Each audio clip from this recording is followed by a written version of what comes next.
The forgotten victim. The woman who escaped the Cleveland house of horrors.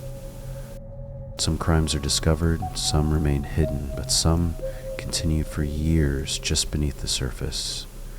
Tonight we bring you the chilling case of a woman who escaped the Cleveland house of horrors, a crime that went noticed for over a decade.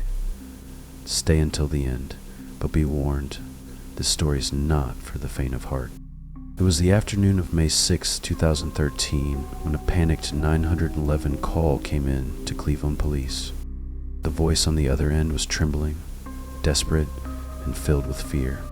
"Help me, I'm Amanda Berry. I've been missing for 10 years. And now I'm free." Those words sent shockwaves through the city, because Amanda Berry had been dead. At least, that's what everyone believed. Her disappearance had been one of the most infamous cold cases in Ohio history, and now she was calling from inside a house where no one had thought to look.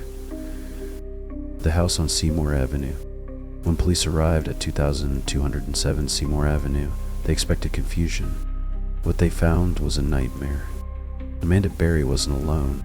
Inside the house, they found two more missing women, Gina DeJesus and Michelle Knight.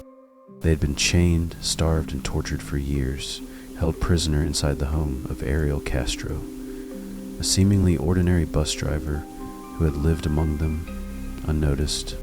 He had kidnapped them one by one, luring them into his car, then locking them inside his house, never to be seen again. For over a decade, the women had been trapped behind locked doors and boarded up windows. The neighborhood had never suspected a thing. And then came the chilling discovery. They weren't the only victims. The forgotten woman.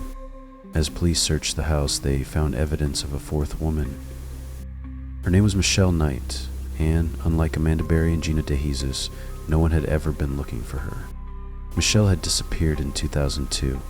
She had been a troubled young woman, bouncing between foster homes and shelters.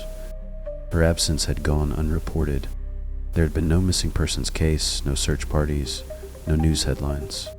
For 11 years, she suffered in silence, enduring horrors beyond imagination, while the world never even knew she was gone. Amanda Berry's bold escape had saved them all, but the question remained, how had no one noticed? The monster in plain sight. Ariel Castro had lived a normal life. He was friendly with his neighbors, a father to his children, and a man who laughed at barbecues. But behind closed doors, he was a predator. When he was finally arrested, he showed no remorse. He pleaded guilty to 977 charges, including kidnapping, rape, and aggravated murder. The judge sentenced him to life in prison, plus 1,000 years. But Castro never served his time. Just 1 month later, he was found dead in his cell. The man who had held his victims prisoner for over a decade had taken the easy way out.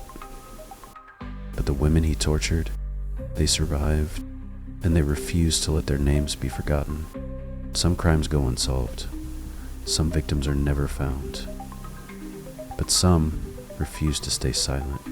What do you think about the Cleveland House of Horrors? Let us know in the comments, and if you want more chill and true crime stories, be sure to like, subscribe, and join us next time, if you dare.